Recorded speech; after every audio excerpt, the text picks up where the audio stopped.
Hello everybody, welcome to Snyder's Inc. Today we got a MrBallen video. You might get one video from me tomorrow. I got some filming I gotta do for my KXW EFED thing, which is Wrestling EFED, which is the other channel linked on my channel. You know what I mean? You click on channel, it says other channels, that thing. Yeah. I'm great at advertising, me. Anyways, stuff I do thing, but I just want to say, because I gotta film that, that will have most of my time, because I gotta get all that done. So you might only get one video from me, but that's not guaranteed. It's not like, oh, you for sure. Depends on time. We'll see.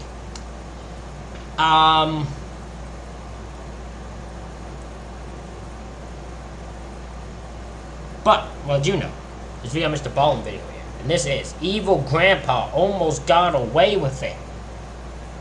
You'll find out what's going on. Ladies and gentlemen, hit the like button, hit subscribe button, comment, think down below. Let's go.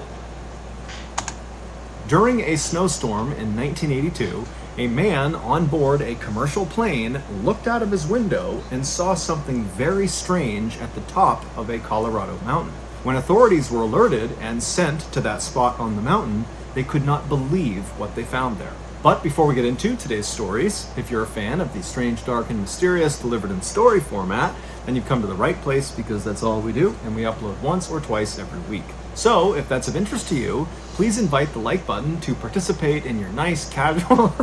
the like button to participate in your... participate... My man can't even keep it together to tell his like button a joke. He's breaking at the like button joke.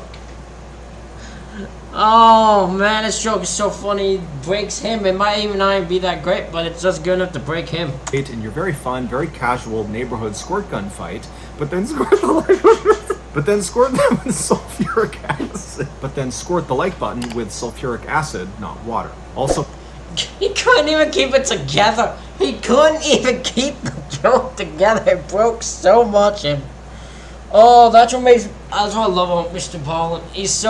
His jokes are so stupid that even he breaks himself. please subscribe to our channel and turn on all notifications so you don't miss any of our weekly uploads. Alright, let's get into today's stories.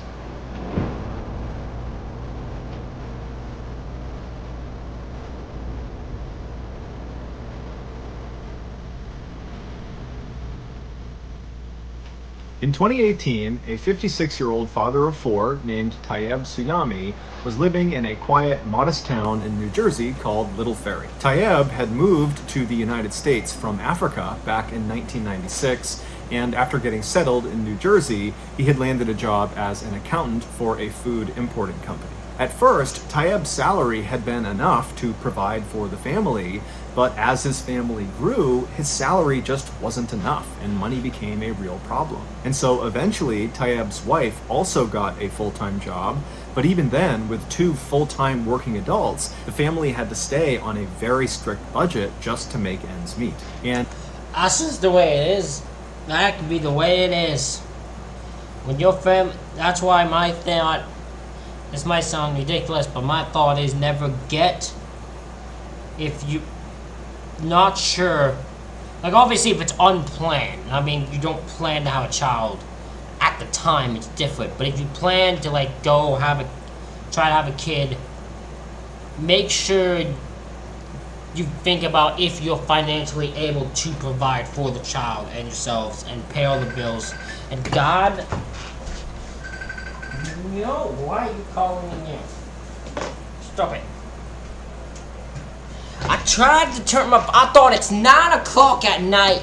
Listen, it's 9 o'clock. I thought there was no way someone would call me at 9 o'clock at night. There was no way. Somehow he still did at 9 o'clock at night. God damn it. I'm gonna have to keep turning again, because he'll probably just try again and again. But I'm finishing this before I call.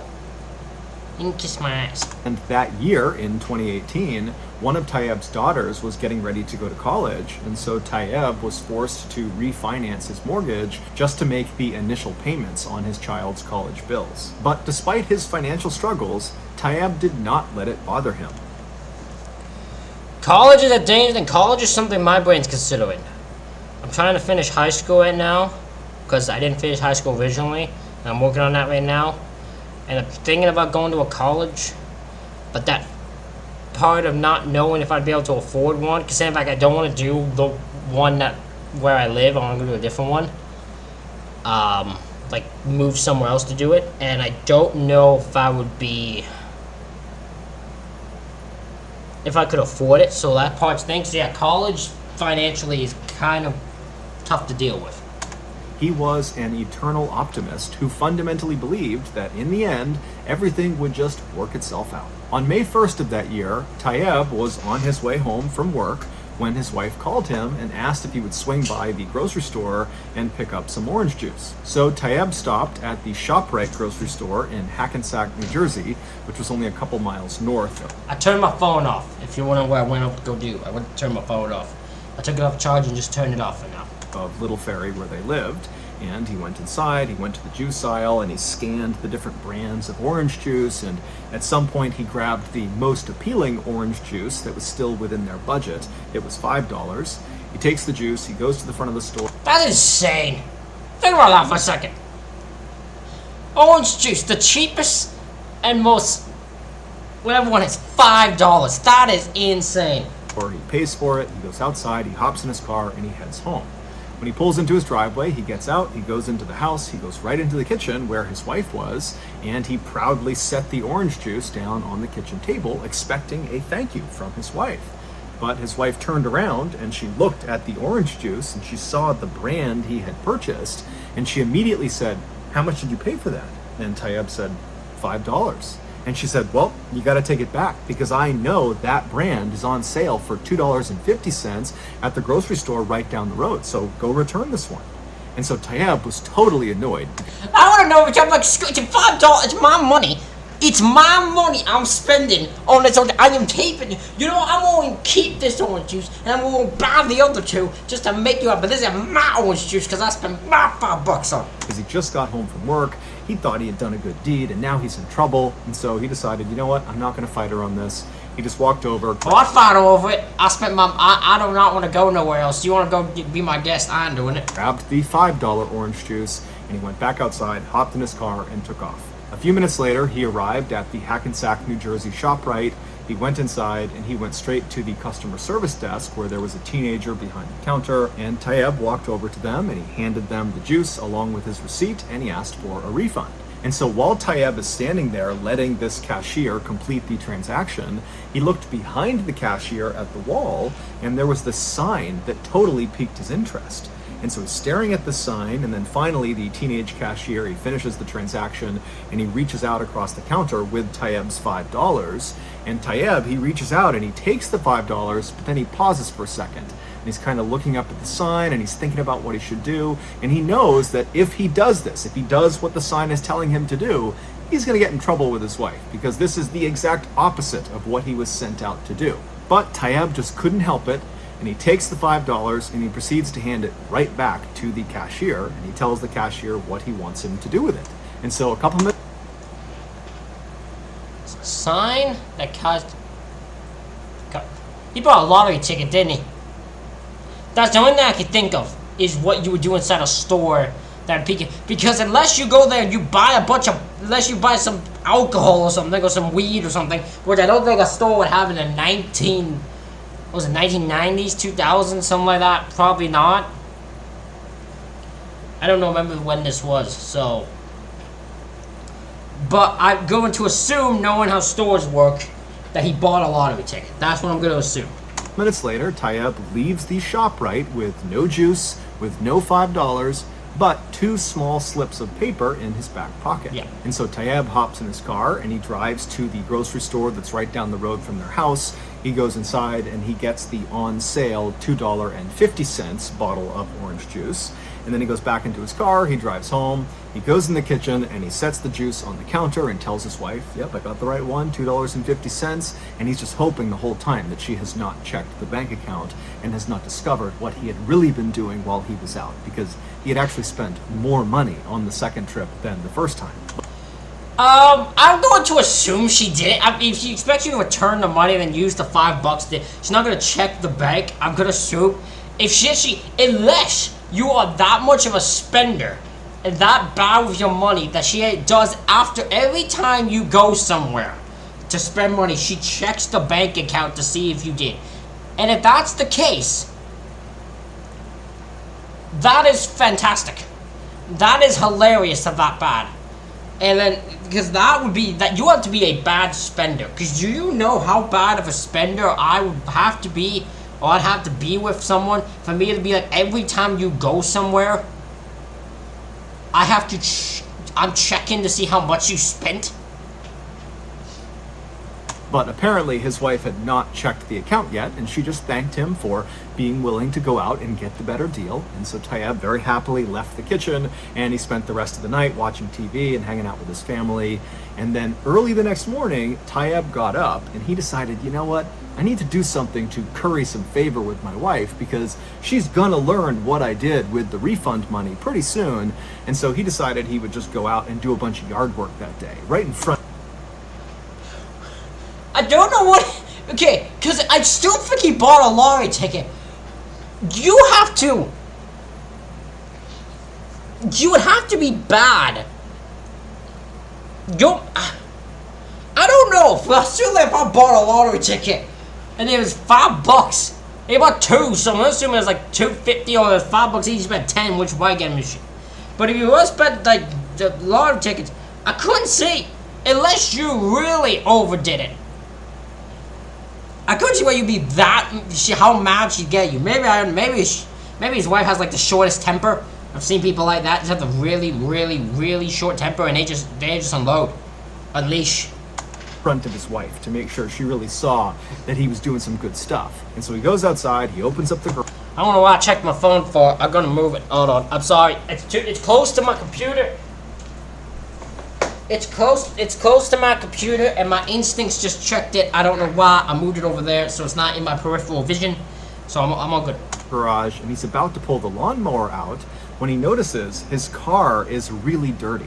And so he decides, you know what, I'm gonna go wash my car first and then come back and cut the grass and do some other things. And so he goes inside and he tells his wife what his plan is, and she says, okay, I'll see you in a little bit when you come back from the car wash. And then Tayyab went back outside, he hopped in his car, and he left. As he was driving to the car wash, he made a pit stop at a small store that was set back off the road. And so he goes inside and he goes right to the back of this little store where there's this strange machine that looks like an ATM. Yeah, okay. Yeah, it's a lottery machine. Okay, he bought a lottery ticket, that's all he did. He bought a lottery ticket, that's what that machine's for, yeah. Nothing interesting. No, so he didn't do anything super evil or super shocking. He bought a lottery ticket. My assumption, though, if the reason we'll find out about a story is because he won. Because I don't really find about a story if you lost. And it has a screen on it with text scrolling across it, and at the bottom there was an opening where a barcode scanner was kind of projecting down. And so Tayyab walks up to this machine and he reaches into his back pocket and he pulls out those 2 slips of paper he had got from the grocery store cashier the night before, and he puts the first one under the scanner, and then he reads the text that appears on the screen of this machine, and after reading it he kind of shrugs his shoulders and puts that piece of paper back in his pocket. And then the second slip of paper he puts into the scanner, and then when he reads the words that pop up on the screen, he thinks there's been a mistake, because all it says is "see receptionist." And so he rescans the second slip of paper to see if something different will happen, but sure enough, again, it just says "see receptionist." And so he pulls the second slip of paper out of the scanner, he turns around and he walks to the front of the store and he hands the paper to the woman behind the counter. Over an hour later, Tayyab pulled into his driveway and he sat in his driveway for a second. He was still shaking from what had just happened inside of that small store. And so he gets out of his car, which... Okay, so he found out he won. That has to be why it said "go see receptionist." Like, hey, you won, like, actual good amount of money. You didn't win like $5 or something like that. You won an actual good amount of money. Go see the receptionist. Figure out how the hell you get your money. Because I actually don't know how that works. I actually would love to know how that works. How does that work? If you find out you won like a big amount of money at like a lottery thing, like say you like I know lottery has like super jackpot things like that. If you won that, right? How do you get your money? Maybe I don't. Maybe just because I don't do lottery. Never will. Probably never will. Like, how do you do that part? I actually don't know. Which was still totally dirty, and he made his way into the house and he went straight to the kitchen where his wife was. And so as soon as he gets in the kitchen, his wife turns around and looks at him and says, "Where were you? The car wash is like 5 minutes away. Why were you gone for like 2 hours?" But Tayyab, he's got no expression on his face, and he looks at his wife and just says, "Give me $100. And his wife scrunches her face up at him and says, "No, where's your money?" And Tayyab smiles, he turns around, he reaches into his back pocket, and he pulls out that second slip of paper, and he hands it to his wife, and he says, "Here's my money." After getting that $5 refund at the ShopRite in Hackensack, New Jersey, Tayyab noticed a sign on the back wall that was advertising for a Moneyball jackpot lottery. Yep. And he had decided to use the $5 refund to buy 2 lottery tickets. And so he buys. I thought so. I knew that. I got that one. That one was an easy one to guess. I'm not making a big deal if I nailed that one. That was pretty obvious to guess. These 2 lottery tickets, and the next day that store set back off the road he went to was a convenience store, a 7-Eleven, and the machine he was using was a I miss 7-Eleven. They had a 7-Eleven here, it closed, and then it's never returned. I miss 7-Eleven so much. They had good stuff there. machine that scanned your lottery tickets to see if they were winners. And so the first ticket he scanned, it was a dud, it didn't win anything. But the second ticket, when he scanned it, it couldn't process the amount of money he had just won. And so that's why it told him to see the receptionist. And so he brought the second ticket up to the counter, he handed it to the woman, and after she scanned it and saw the amount of money he had won, all she could do was say, "Oh my God, oh my God, oh my God." And when he asked her, "What are you looking at? What happened?" She just goes, "Big." And so when he got home, Tayyab handed that slip to his wife, and on it was the amount of money that he had won. He was the jackpot winner. He had won $315 million. Okay, I didn't know it was that much. I want that much money. I would love to have that much money. My God, you know what I'd do with that much money? Oh, I wouldn't know what to do with that much money. I'd lose my mind if I ever had that much money. That's a lot of money. That's a lot of money. Oh my God. Tayyab would say that he and his wife and his kids all laughed and cried and celebrated in the kitchen all night. And within a couple of days, Tayyab had left his job, he retired, and he had paid off all of his family's debts. And at his press conference for the New Jersey lottery, he was quoted as saying, "I love orange juice now."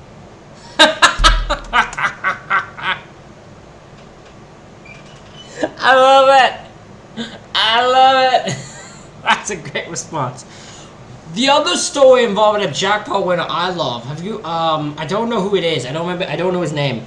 But it was a guy who won the jackpot, right? And then on the news, right, when they went to go ask him, they gave him a lottery ticket and be like, "Show us how you won the lottery. Like, redo it before we can see it."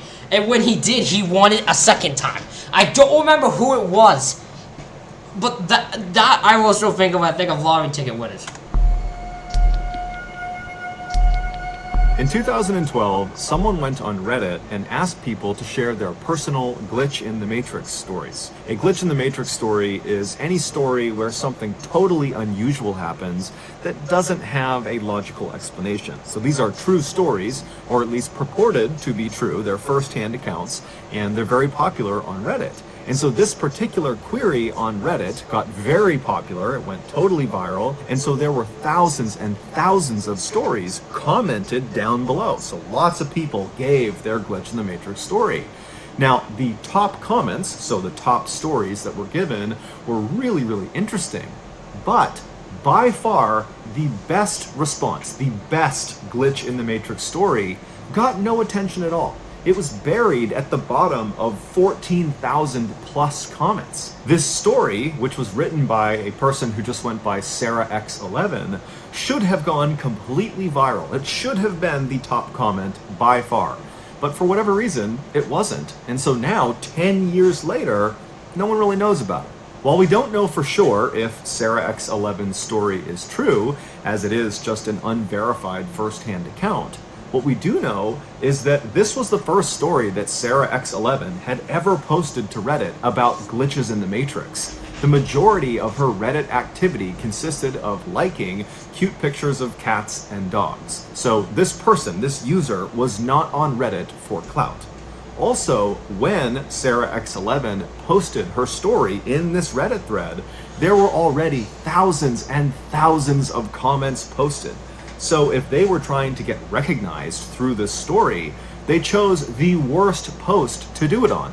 If you want to get recognized in a comment section and be a top comment, typically you have to be one of the very first comments after this thing gets posted. And so she's posting after thousands and thousands of people have done this. So in my mind, it seems like this post by Sarah X11, this story, has got to be true. And even if it isn't true, it's one of the coolest stories I've come across on the internet that is guaranteed to give you goosebumps. Okay, here we go. That is a hell of an introduction for a story. You have my full attention, Mr. Ballen. What do you got for me?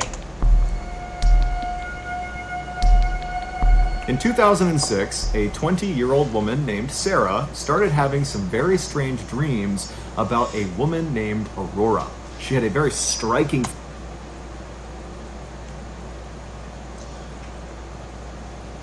I got chills on the back of my neck just staring at this. I don't like that. I don't like that photo at all. That gave me chills on the back of my neck. I don't like that at all. Get it off my screen. Face with sharp features and long black hair. Now, her dreams varied. Sometimes Sarah was in a crowd of people, or she was at her office, or she was just alone in a room. But in all of her dreams, Aurora would always show up. Either she would interact with Aurora and they would speak, but Sarah could never remember what they actually spoke about, or Aurora would just be in the crowd or in the background just watching Sarah.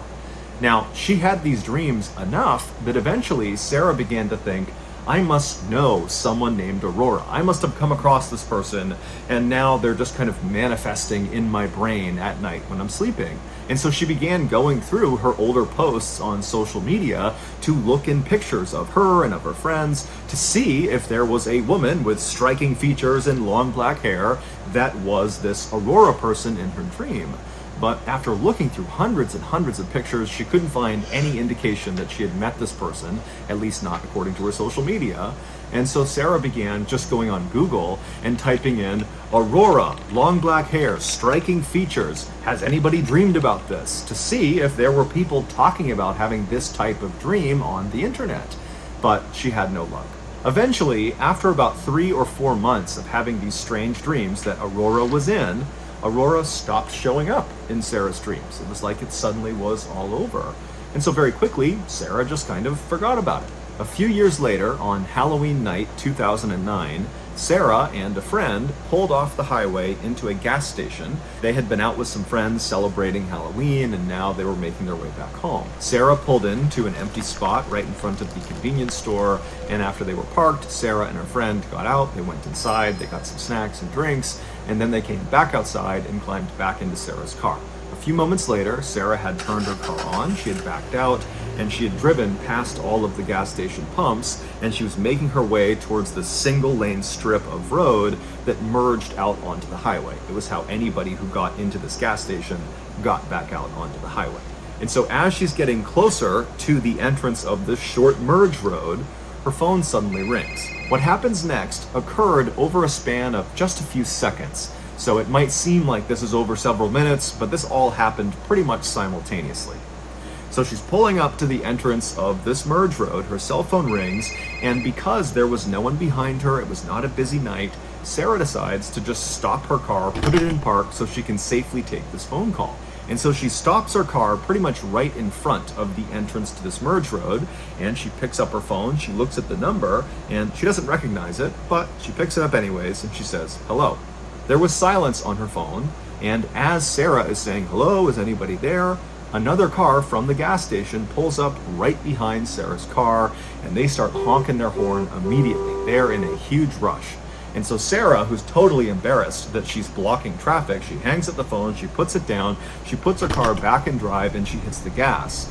But this driver behind her is apparently in such a rush, they're so impatient, that they actually swerved around her, driving on the dirt off to the side of the road just to get around her, and then they sped off down the merge road back onto the highway. And literally, seconds later, another car that was already on the highway, a silver Honda Civic, lost control and smashed into this car that had just passed Sarah's car.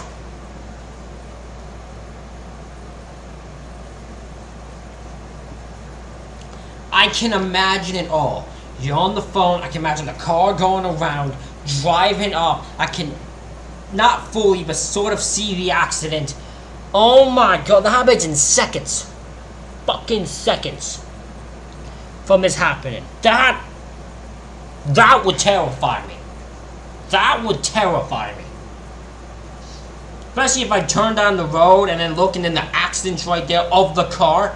Because then your brain's gonna realize, like, if I hadn't taken that phone call and that person wasn't so impatient, that could have been me who that car crashed into. That's insane. Car. So there's this huge car accident literally right in front of Sarah and her friend, who have now stopped the car. They're right at the end of the merge road looking at this horrible accident that they narrowly escaped. Yep. Sarah put her car back in. That's what I'm saying. They narrowly escaped that. That almost, it almost feels like they were supposed to be them. They were supposed to crash, but whoever called stopped that from happening. Park, she picked up her phone and she called the police. When the police showed up a few moments later, they took down Sarah and her friend's version of events, and then a little while later, after the ambulances had left and after the two cars had been pulled off of the highway, one of the police officers pulled Sarah aside and told her that the driver of the Honda Civic and the driver of the car that had swerved around her had both been killed in the accident. Oh my god. Are they even allowed to tell her that? I'm not criticizing them.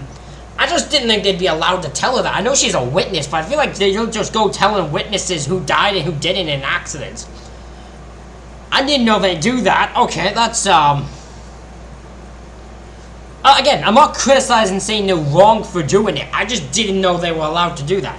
I didn't think you could do that. I will say, yeah, that would be not great to hear if I was Sarah, because I'd be like, I was supposed to be me. Like, that's all my brain would think. That's supposed to be me. I'm supposed to be in the one they crashed into. Who called me and saved my life? That's all I'd be wondering. Shocked, the only thing Sarah could think to do was to call back that number she didn't recognize that had effectively stopped her from getting onto the highway and maybe even stopped her from being hit by that Honda Civic.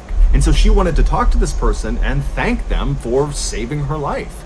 But when she called the number back, the person did not pick up. However, it went to her voicemail, and it said, "Hi, you've reached Aurora. Leave your name and number after the beep." I'd be fine. I'd be like, oh my god, the Aurora chick just saved my life. The chick from my dreams is real, and she just called me and somehow saved my life. What the hell? Sarah could not believe it. She said she had never felt goosebumps like that in her entire life. I can understand The why. next day, Sarah tried calling the number again, and this time the woman, Aurora, answered the phone. The two got to talking, and Sarah explained her crazy dreams and now this crazy car crash thing and how it's all connected. And Aurora would tell Sarah, like, that's amazing. This is a crazy story you're telling me, except I didn't call you last night. I have no idea how you got my phone number. And so at the end of this phone call, the two women really had not reached any sort of explanation for how this came to be, how they came to be talking.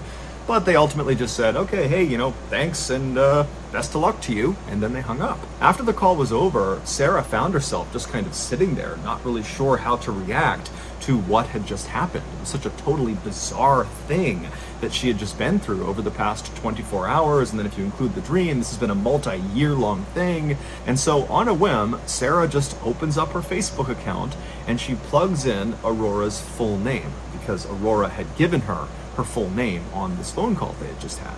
And when she looked at her phone, when the results came in, Sarah nearly fainted. Right at the top of the results page was this woman, Aurora's Facebook account, and her profile picture showed her face. And when Sarah looked at her face, it was the exact same face she had seen so many times in her dreams. How did these two become why did this woman enter her dreams? Are these two meant to know each other? And even though in this case they just said thank you and moved on, like, are these two meant to know each other more? Did Aurora from a different, dimension who knew the other dimension, and, maybe in the other dimension we know she knows what happens to, what happens to Sarah with the accident, so she's trying to stop it in that dimension? I'm going way next level shit, but I'm trying to figure out how this happens, because this is a movie type shit. This is some Marvel type going on here. It was the same Aurora with the striking features and long black hair. The woman in her dreams was the woman who called her and saved her life. Didn't age well.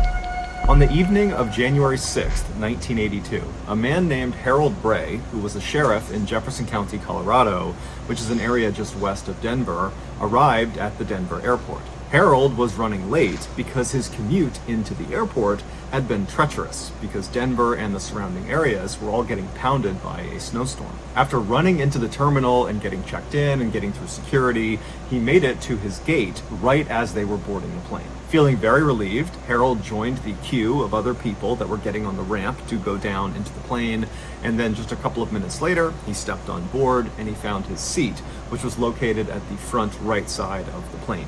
He sat down in his seat, he buckled in, and then he grabbed an in-flight magazine from the back pocket of the chair in front of him, and he waited for takeoff. 15 minutes later, as the plane was rumbling down the runway at full speed, Harold looked out the window. And so as the plane began to lift off the ground, he watched as the city lights of Denver slowly faded away as they got higher and higher up.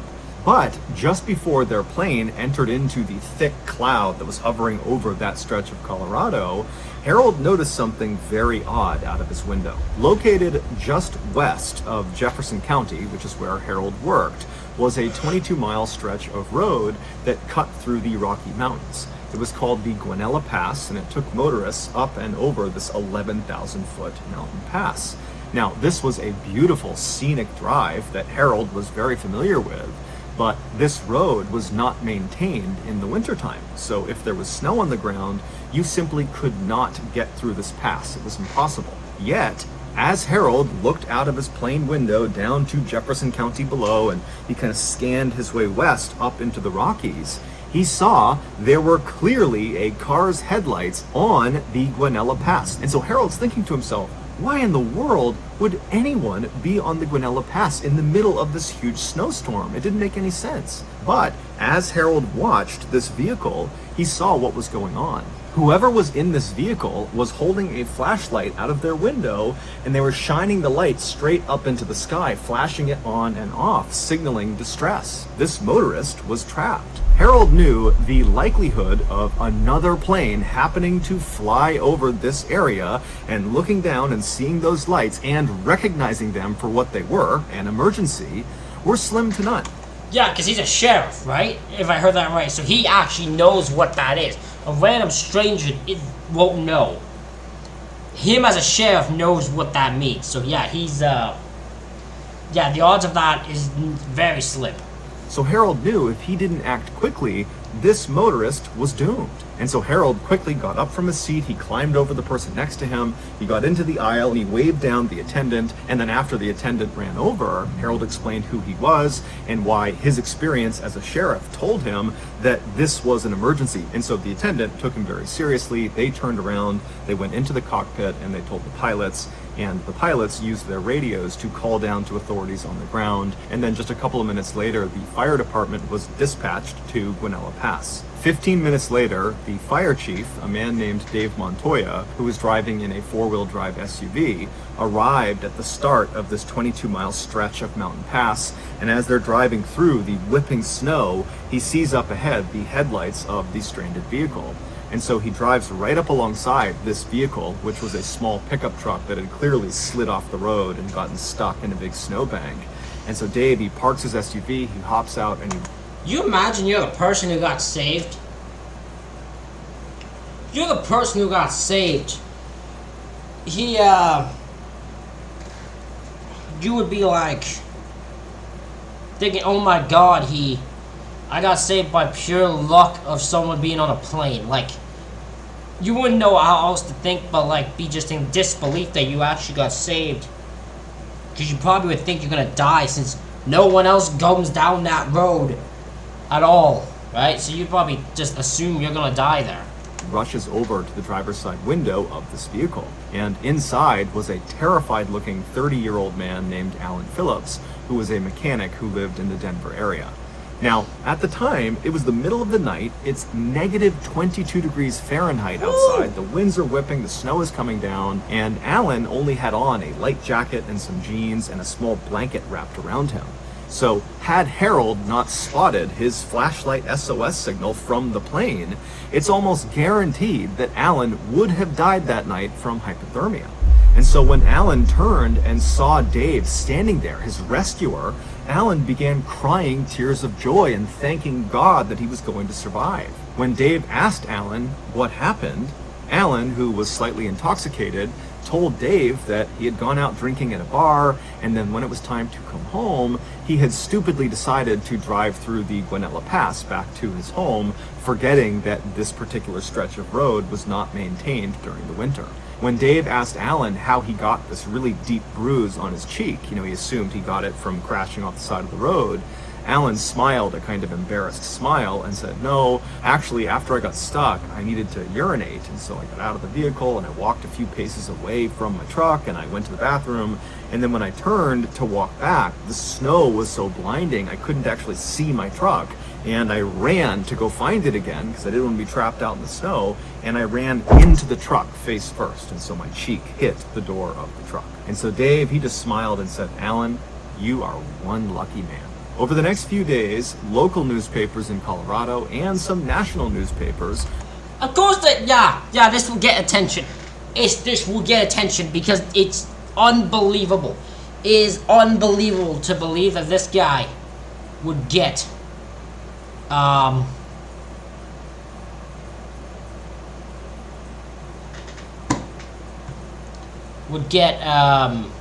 saved by luck of the flashlight and that the person would know what it is. Like, pure luck. Ran headlines about the miracle at Guanella Pass. However, as it would turn out, that headline would not age well. 38 years later, in 2020, 38? It was discovered that... 38 years later in 2020? Holy sh... It took 38 years for something to happen. Alan had lied to Dave about why he was in Guanella Pass. Okay. The truth was, earlier in the evening that Alan would eventually get stuck, he had murdered 2 hitchhikers near Breckenridge, Colorado. Okay, maybe he should have been stuck there. Maybe he should have been... I wish Harold had not seen him now. Maybe he should have just been stuck there. He kind of would have deserved it. He would have deserved to have gone stuck and gone hypothermia and died as a result of murdering those 2 people. He absolutely should have just been stuck there. I'm annoyed at Harold now.